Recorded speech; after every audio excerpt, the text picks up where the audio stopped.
RCB ಹಾಗೂ ಮತ್ತೆ Gujarat Titans ನ ಕೊನೆಯ ಮ್ಯಾಚ್ ಇವತ್ತು ನಡೀತಾ ಇದೆ. ಬೆಂಗಳೂರಿನ ಚಿನ್ನಸ್ವಾಮಿ ಸ್ಟೇಡಿಯಂ ಸಂಜೆ ಮ್ಯಾಚ್ ನಡೆದಿದೆ. ಹೀಗಾಗಿ ಕಾಕಿಯು ಕೂಡ ಇಲ್ಲಿ ಹೆಚ್ಚಿನ ಭದ್ರತೆಯನ್ನು ಕೂಡ ಒದಗಿಸಲಾಗಿದೆ. ಅಂದ್ರೆ ಕೊನೆಯ ಮ್ಯಾಚ್ ಇದಾಗಿರೋದ್ರಿಂದ ಹೆಚ್ಚಿನ ಭದ್ರತೆಯನ್ನು ಕೂಡ ಕೊಡಬೇಕು. ಯಾಕಂದ್ರೆ ಸಾಕಷ್ಟು ಜನರು ಕೂಡ ಬೆಂಗಳೂರು ಸೇರಿದಂತೆ ಬೇರೆ ಬೇರೆ ಭಾಗಗಳಿಂದಲೂ ಕೂಡ ಬರ್ತಾರೆ. ಕ್ರಿಕೆಟ್ ಅಭಿಮಾನಿಗಳು ಯಾರಿಗೂ ಕೂಡ ತೊಂದರೆ ಆಗಬಾರ್ದು ಮತ್ತೆ ಯಾವುದು ಕೂಡ ಅಹಿತಕರ ಘಟನೆ ನಡೀಬಾರ್ದು ಅನ್ನೋ ಒಂದು ಹಿನ್ನೆಲೆಯಲ್ಲಿ ಕೂಡ ಕಾಕಿ ಕೂಡ ಅಲರ್ಟ್ ಆಗಿರುವಂತದ್ದು.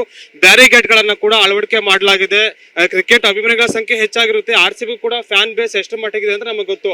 ಅಂದ್ರೆ ಕ್ರಿಕೆಟ್ ಅಭಿಮಾನಿಗಳು ಇನ್ನು ಕೆಲವೇ ಕ್ಷಣಗಳು ಕೂಡ ಆಗಮಿಸ್ತಾರೆ. ಸಂಜೆ ಮ್ಯಾಚ್ ಇರುವಂತಹ ಹಿನ್ನೆಲೆಯಲ್ಲಿ ಒಂದಷ್ಟು ಜನ ಈಗಾಗಲೇ ಬೆಂಗಳೂರಿಗೆ ಬಂದಿದ್ದಾರೆ. ಅಂದ್ರೆ ಬೇರೆ ಬೇರೆ ಭಾಗಗಳಿಂದ ಬಂದಂತಹ ಕ್ರಿಕೆಟ್ ಅಭಿಮಾನಿಗಳು ಬೆಂಗಳೂರಿನ ತಲುಪಿದ್ದಾರೆ. ಇನ್ನು ಕೆಲವೇ ಕ್ಷಣಗಳಲ್ಲಿ ಕೂಡ ಮ್ಯಾಚ್ಗೆ ಏನ್ ಎಂಟ್ರಿ ಕೂಡ ಆಗುವಂತಹ ಸಾಧ್ಯತೆ ಇರುವಂತಹ ಸದ್ಯಕ್ಕೆ ಈಗ ಗೇಟ್ ನ ಮುಂಭಾಗವಷ್ಟು ಕೂಡ ತಾವು ಗಮನಿಸ್ತಾ ಇದ್ದೀರಾ ಯಾವ ರೀತಿಯಾದಂತಹ ಬಂದೋಬಸ್ತ್ ಅನ್ನು ಕೂಡ ಇಲ್ಲಿ ಮಾಡ್ಕೊಳ್ಳಲಾಗ್ತದೆ ಅಂತ. ಈಗ ಪೊಲೀಸರು ಕೂಡ ಸಕಲ ರೀತಿಯಲ್ಲೂ ಕೂಡ ಸಜ್ಜಾಗಿದ್ದಾರೆ.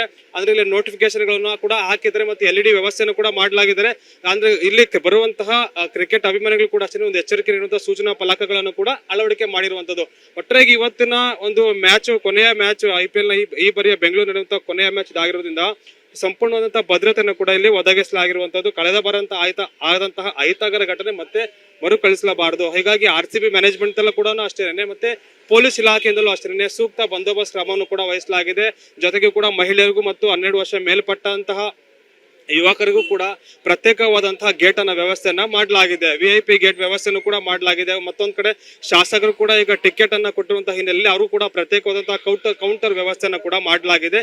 ಕ್ರಿಕೆಟ್ ಅಭಿಮಾನಿಗಳು ಈ ಹಿಂದಿಗಿಂತ ಇವತ್ತು ಹೆಚ್ಚಿನ ಸಂಖ್ಯೆಯಲ್ಲಿ ಬರುವಂತ ನಿರೀಕ್ಷೆ ಇದೆ. ಯಾಕಂದ್ರೆ ಇವತ್ತು ಕೊನೆಯ ಮ್ಯಾಚ್ RCB ಮ್ಯಾಚ್ ಬೆಂಗಳೂರಲ್ಲಿ ಆಗಿರುವಂತಹ ಹಿನ್ನೆಲೆಯಲ್ಲಿ ಸಾಮಾನ್ಯವಾಗಿ ಕ್ರಿಕೆಟ್ ಅಭಿಮಾನಿಗಳ ಸಂಖ್ಯೆಯಲ್ಲಿ ಇವತ್ತು ಹೆಚ್ಚಳ ಆಗುವಂತಹ ಸಾಧ್ಯತೆ ಇರುವಂತಹ ಸದ್ಯಕ್ಕೆ ಈ ಕ್ಷಣದಲ್ಲಿ ಇಲ್ಲಿ ಕಂಡು ಬರ್ತಿರುವಂತದ್ದು.